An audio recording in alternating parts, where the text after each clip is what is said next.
पेश खिदमत है कहानी हमजाद सीजन 3 का 22वां हिस्सा। चंपा की बात सुनकर मेरे रोंगटे खड़े हो गए। तो क्या तुम्हारी लाश और तुम्हारे बच्चे की लाश को मुझे इस कुएं से निकालना पड़ेगा? हाँ, बस इतनी सी बात है। और अगर मैं तुम्हारी मदद ना करूं तो?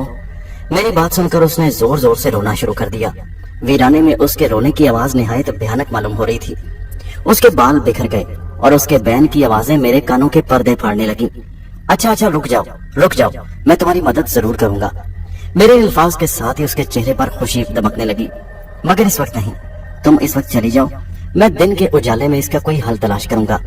मैं दिल में सोच चुका था कि दिन के उजाले में हमजाद की मदद से मैं चंपा और उसके बच्चे की लाश को बाहर निकालूंगा और फिर उनकी चिताओं को आग लगा दूंगा। चंपा मेरी बात सुनकर कहने लगी, यकीन मानो अगर तुम मेरा ये काम कर दो तो तुम्हें ढेर सारी दौलत दे दूंगी। वो दौलत इसी हवेली में एक जगह दफन है।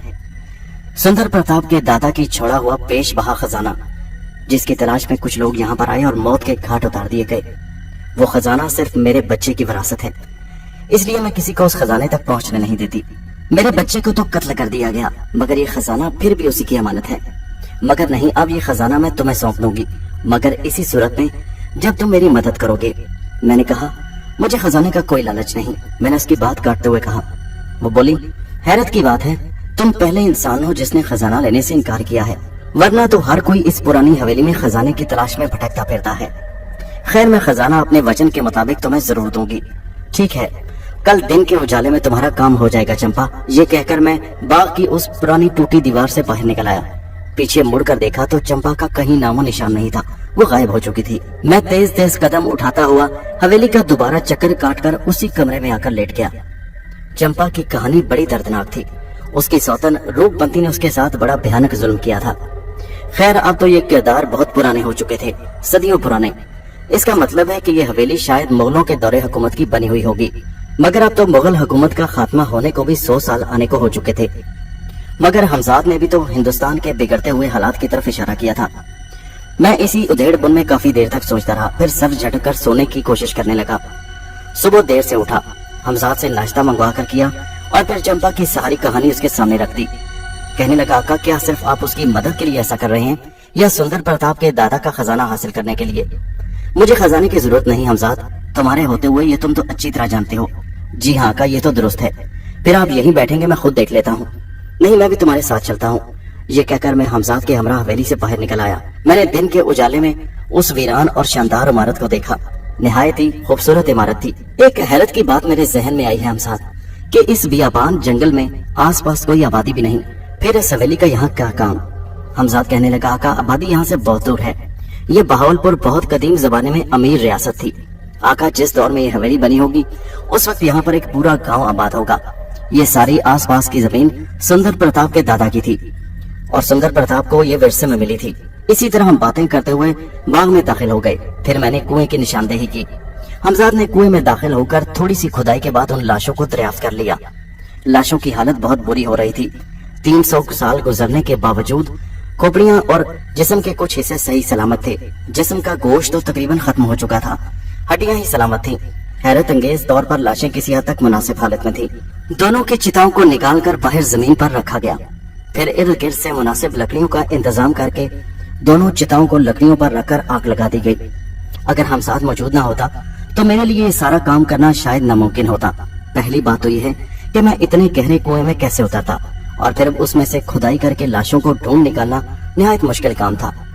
सोचा अब कुछ जोबिया और उसकी माँ की भी खबर ली जाए, न जाने रजिया उस पर कितने जुल्म ढा रही होगी। हमजाद ने मुझे बताया कि रजिया पूरी तरह से श्यामलाल के चुंगल में फंस चुकी है। श्यामलाल ने उसे ऐसे सब्ज बाग दिखाए कि वो रातों रात जादू मंत्र सीख कर दौलतमंद और ताकतवर बन जाना चाहती है। तुम्हारे ख्याल में क्या जोबिया की जान को कोई खतरा तो नहीं? नहीं आका, मगर फिर भी कुछ कहा नहीं जा सकता। हम कब तक उसकी पहरेदारी पर रहेंगे? या तो उसके लिए कोई मुनासिब इंतजाम कर दीजिए या फिर श्यामलाल को ठिकाने लगा दिया जाए। मैं पुरसोच अंदाज में बोला, कुछ सब्र करते हैं, कल तक इसके बारे में कुछ फैसला करेंगे। हमजाद को मैंने चौकस कर दिया। मैंने दिन की रोशनी में एक बार फिर जायजा लिया।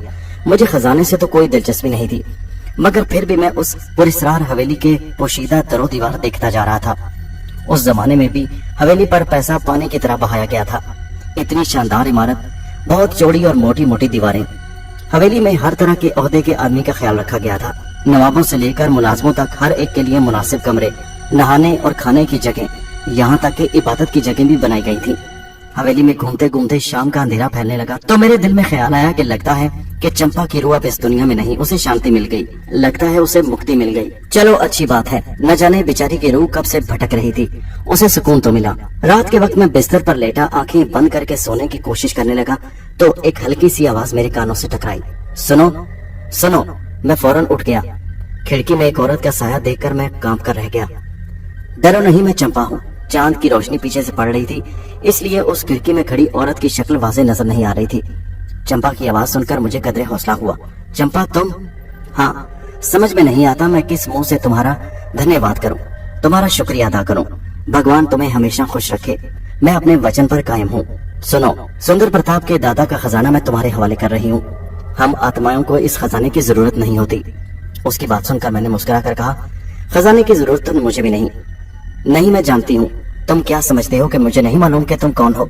मैं जानती हूँ कि तुम इस युग के एक शक्तिशाली आदमी हो। तुम्हारे कब्जे में जो शक्ति है, तुम उससे कई तरह के काम ले सकते हो। इसकी मुझे पहले से जानकारी थी, इसीलिए मैंने तुम्हारे सामने अपनी दर्द भरी कहानी रखी। और तुम क्या समझते हो कि इस हवेली में तुम कैसे आए? इसमें भी मेरा ही किरदार था, और जो कुछ तुमने पहली रात को देखा उसका मकसद भी यही था। मगर हम तुम्हें अपने काम के लिए मजबूर नहीं कर सकते थे, इसके लिए तुम्हारी मर्जी जरूरी थी। और फिर तुम एक नेक दिल इंसान हो, तुमने मेरी मदद करने की हामी भर ली। भगवान तुम्हें हमेशा सुखी रखे। खजाना अब तुम्हारा है, चाहो तो इसे अपने पास रखो या इसे गरीबों में बांट दो। सुंदर प्रताप की अब कोई संतान बाकी नहीं जिसे इस खजाने की अब जरूरत हो। इस कमरे से बाहर निकलते ही बरामदे के आखिर में जो बड़ा सा कमरा तुम्हें बाएं तरफ दिखाई दे, उसके दाएं कोने में जो सबसे आखिरी ईंट है, उसको जोर से अंदर की तरफ दबाना, तुम्हें खजाना मिल जाएगा। चंपा की बात सुनकर मैं हैरत से बोला, अगर इतनी आसानी से खजाना मिल सकता था तो क्या पहले वाले लोग? वो मेरी बात काट कर बोली, सुंदर प्रताप के खजाने को हाथ लगाने वाला आज तक पैदा नहीं हुआ। हमारे होते हुए कोई इसकी धूल तक को भी नहीं पा सकता। हमारी की मर्जी की वजह से ही तुम इस खजाने तक पहुंचोगे। अच्छा, मैं चलती हूँ, मुझे देर हो रही है, मेरा बच्चा मेरा इंतजार कर रहा है। सुनो सुनो चंपा, मैंने उसे आवाज दी, मगर मेरी बात सुने बगैर वो मुड़ गई। मैं फौरन उठकर खिड़की की तरफ बढ़ा। खिड़की से निकलकर बाहर गर्दन घुमाकर झांका, मगर ये देखकर मेरी आंखें हैरत से फैल गईं कि खिड़की के उस तरफ तो कोई नहीं था। सुनसान और वीरान जंगल दिखाई दे रहा था। मैं काफी देर तक वीराने में उसे आवाजें देता रहा, चंपा मेरी बात तो सुनो। मगर चंपा का तो कहीं नामो निशान नहीं था। मैं गहरी सांस लेकर खिड़की से पीछे हटा और फिर बिस्तर पर लेट गया। चंपा बेचारी जाते जाते सुंदर प्रताप का पेश बहा खजाना मेरे हवाले कर गई थी। आखिर मैं इस खजाने का क्या करूंगा? हमजाद के होते हुए तो मुझे इस खजाने की जरूरत नहीं थी, लेकिन देखते हैं, हमजाद के जरिए इस खजाने को अपने साथ ले जाना चाहिए और इससे किसी न किसी की मदद कर देनी चाहिए। हमजाद के होते हुए दुनिया जहान की दौलत मेरे कब्जे में है, फिर मुझे इस खजाने की क्या जरूरत? मगर चंपा ने ठीक कहा था, मुझे इसे गरीबों में बांट देना चाहिए। सुबह दिन चढ़े उठा तो सबसे पहला ख्याल यही आया कि चंपा के खजाने को देखा जाए। मैंने हमजाद को हाजिर किया। नाश्ते के बाद मैंने सारी बात उसे बताई और हम दोनों उसी कमरे में पहुंच गए। चंपा के कहने के मुताबिक उस दीवार में दाएं तरफ उस ईंट को तलाश करना था। हवेली की दीवारें बड़ी चौड़ी चौड़ी अंतर से भी बनी हुई थी। उस दीवार को ढूंढने में थोड़ी सी दुश्वारी हुई, मगर बिल आखिर वो दीवार और ईंट मिल ही गई। उसे दबाया तो हैरत अंगेज तौर पर वो बड़ी नरमी के साथ अंदर की तरफ धंस गई और फर्श पर एक सुराख उभर आया। यह किसी तहखाने की सीढ़ियां थी जो नीचे जा रही थी। मैं डरते डरते आगे बढ़ा। हमजाद ने मुझे हौसला दिया। हमजाद के साथ मैं सीढ़ियां नीचे उतरने लगा।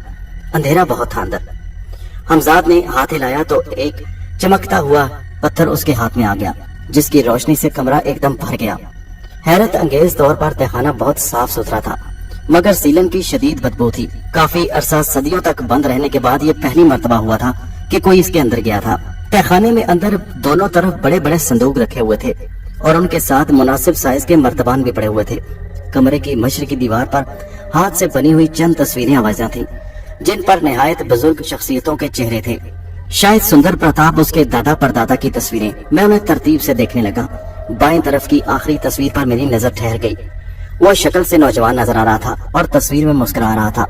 उस जमाने के फनकारों ने हाथों से बड़ी शानदार तस्वीरें बनाई थी। सुंदर प्रताप अपने नाम की तरह सुंदर ही दिख रहा था। उसकी मुस्कुराती तस्वीर से मुझे यूं ही लग रहा था कि यही सुंदर प्रताप है, और जैसे वो अपनी मुस्कुराती आंखों से मुझे देख रहा हो और कह रहा हो, दोस्त तुम्हारा बहुत बहुत शुक्रिया, ये खजाना अब तुम्हारा है, तुम यहाँ से ले जा सकते हो। बाकी तस्वीरें भी थी, मुझे सुंदर प्रताप की भी पहचान नहीं थी। मगर आखिरी तस्वीर, चूंकि सुंदर प्रताप ही अपने खानदान का आखिरी चश्मा चिराग था, उन सब के चेहरों पर वजाहत और बशाशत थी।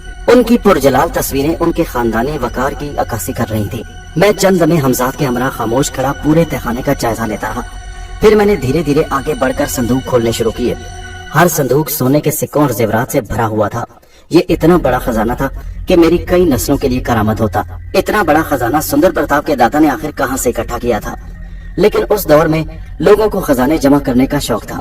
शायद ये उनका खानदानी खजाना था। मैंने हमजाद से कहा, हमजाद, ये इतना बड़ा खजाना यहाँ से उठाकर ले जाना मुमकिन नहीं। हम बवक्ते जरूरत जितना चाहिए होगा यहाँ से ले जाएंगे। हमजाद मेरी बात सुनकर कहने लगा, जी हाँ आका, मैंने देख लिया है। जब आपका हुक्म होगा मैं यहाँ से ले जाऊंगा। तो ठीक है, मेरा ख्याल है यहाँ ये खजाना महफूज है। जी आका, फिर चलते हैं। ये कहकर हम दोनों तहखाने की सीढ़ियों से चढ़ते हुए वापस ऊपर आ गए। ठीक है हमजाद, तुम जाओ, जब मुझे तुम्हारी जरूरत होगी मैं तुम्हें बुला लूंगा। हमजाद मेरे बात पर सर हिलाकर वहां से गायब हो गया।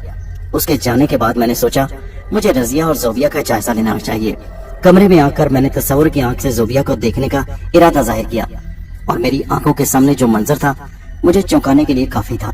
जोबिया अपनी सौतेली माँ रजिया के साथ श्यामलाल के सामने बैठी हुई थी।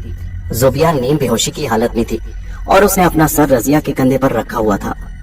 श्यामलाल की गूंजदार आवाज सुनाई दी, रजिया, इसे हमारे पास छोड़ दे और तू चली जा। अब तो हमारी शागिर्दी में आ चुकी है। हम तुझे वो कुछ देंगे कि दुनिया तेरे कदमों में पड़ी होगी। दौलत के ढेर तेरे कदमों में लग जाएंगे। लोग तेरे एक इशारे पर जान देने को तैयार हो जाएंगे। जा, चली जा यहाँ से। अब तेरा काम खत्म हुआ। इसे कोई कष्ट नहीं होगा। इस नारी को हमारे पास रहने दे। हमें अपनी तपस्या के लिए इस नारी की अशद जरूरत है। रजिया खुशी खुशी वहाँ से उठकर बाहर आ गई। आखिर उस जलील औरत का दाव चल ही गया। उसने मासूम जोबिया को श्यामलाल के हवाले कर ही दिया था। हमारी बेफिक्री की वजह से रजिया ने जोबिया को श्यामलाल के सौंप दिया। यह बहुत बुरा हुआ। ऐसा नहीं होना चाहिए था। मैंने फौरन हमजाद को जाहिर होने का हुक्म दिया। हमजाद जाहिर होते ही मैंने उसे बताया कि जोबिया श्यामलाल के कब्जे में है। आखिर श्यामलाल का वार चल ही गया। अब हमें उससे जरूर निपटना होगा। रजिया को बाद में देखेंगे, पहले चलो श्यामलाल के पास, उसके ठिकाने पर। हमजाद कहने लगा, जी आका, अब उससे बदला लेना और उसको सबक सिखाना जरूरी है। हमजाद ने मेरा हाथ पकड़ा और आंखें बंद करने का कहा। जब मैंने आंखें खोली तो हम एक वीराने में खड़े थे। सामने एक पुराने खंडर के आसार दिखाई दे रहे थे। खंडर की इमारत बहुत ज्यादा बड़ी नहीं थी, मगर इसकी खस्ता हाली देखकर लगता था कि बहुत पुराने जमाने की इमारत थी। हमजाद मेरी तरफ देखकर बोला, आका, श्यामलाल के लिए मैं काफी हूँ, आप यहीं पर मेरा इंतजार कीजिए। नहीं मेरे हमजाद, मैं तुम्हारे साथ चलूंगा। तुम मेरे साथ मौजूद रहोगे मेरी मदद के लिए। जी आका, जैसे आपकी मर्जी। हम दोनों इमारत की तरफ कदम उठाने लगे। उस खंडर की वीरानी और उसकी वहशत में इजाफा होता जा रहा था। जो जो हम उसकी तरफ कदम बढ़ा रहे थे, इमारत के करीब पहुंचकर मैं थक गया। मैंने जोरदार आवाज देते हुए कहा, श्यामलाल, बाहर निकल, मैं तेरे मुकाबले पर आ खड़ा हुआ हूँ। मेरी जोरदार आवाज सन्नाटे में गूंज कर रह गई। चंद लम्हे गुजर गए और मेरी आवाज का कुछ असर न हुआ तो मैं आगे इमारत की तरफ बढ़ा। इमारत के अंदर दाखिल हुआ। इमारत की पथरीली सीढ़ियां चढ़ते ही मुझे इमारत का दलान नजर आया और दलान के ऐन वस्त में श्यामलाल बैठा हुआ दिखाई दिया, जो अपने चाप में मसरूफ था। मैं चलते चलते उसके करीब पहुंच गया। श्यामलाल, आंखें खोल, मैं तेरे सामने हूँ। मेरी बात सुनकर उसने हैरत से आंखें खोलकर मुझे देखा। ओह, तो तुम आ गए, तुम्हारा स्वागत है। श्यामलाल की कुटिया में तुम्हारा स्वागत है बालक। वो लड़की कहाँ है श्यामलाल? मैंने गुस्सीली आवाज में पूछा तो कहने लगा, धीरज रख बालक, धीरज रख। मैं जानता हूँ कि तू बड़ा शक्तिमान है, बड़ा बलवान है। उसकी बात सुनकर मैं फिर दौड़ा। श्यामलाल, इधर उधर की बातों में वक्त जाया मत करो, मुझे बताओ वो लड़की कहाँ है? श्यामलाल बोला। श्यामलाल के ठिकाने पर खड़े होकर ऊंची आवाज में बोलने की कोशिश मत कर। मैंने कहा, श्यामलाल देखो, मैं तुमसे झगड़ा नहीं करना चाहता। उस लड़की को मुझे वापस कर दो। उस लड़की पर कोई आंच नहीं आने दूंगा। अगर उस लड़की को कोई नुकसान पहुंचा तो? अरे कौन सी लड़की बालक? मेरे पास तो कोई लड़की नहीं। श्यामलाल मकारी से बोला। मैं समझ गया कि श्यामलाल मुझसे हाथापाई के चक्कर में था। वो इतनी आसानी से जोबिया को मेरे हवाले नहीं करेगा। ये सोचते ही मैंने हमजाद की तरफ इशारा किया। हमजाद श्यामलाल की आंखों से ओझल था। हमजाद चलते चलते श्यामलाल की पुश्त पर पहुंच गया। देखो श्यामलाल, मैं आखिरी बार कह रहा हूँ, लड़की मेरे हवाले कर दो। नहीं तो क्या करेगा तू बालक? हमारे साथ लड़ेगा? मैंने हमजाद को इशारा कर दिया। हमजाद श्यामलाल की गर्दन दबोचने के लिए आगे बढ़ा, मगर ये क्या, वो झटका खाकर पीछे हट गया। उसने 3 बार श्यामलाल के ऊपर हमला करने की कोशिश की, मगर हर बार वो नाकाम होकर पीछे हट गया। हैरत की इंतहा न रही मेरी। हमजाद मेरे पास फौरन आया और कहने लगा, श्यामलाल के गिर्द बहुत सख्त शक्ति का हिसार है। जब तक वो हिसार से बाहर नहीं निकलता उसे काबू करना मुमकिन नहीं आका। कोशिश कीजिए कि इसे हिसार से बाहर निकालिए। ओ ये तो बहुत मुश्किल हो गई। इधर श्यामलाल के कहकहे गूंजने लगे। किससे बात कर रहा है बालक? अपनी उसी शक्ति से जिस पर तू बड़ा नाज करता है, जिस पर नाचता फिरता है तू। श्यामलाल से मुकाबला कर। देख बालक, मैंने अभी तुझ पर कोई हमला नहीं किया। मैं नहीं चाहता कि मैं अपने आए हुए मेहमान पर इस तरह वार करूं। मैं जानता हूं तू मुझ पर अभी तक वार कर चुका है। तू अपनी पूरी कोशिश कर ले, मगर मुझे तू यहाँ से 1 इंच भी नहीं हिला सकता।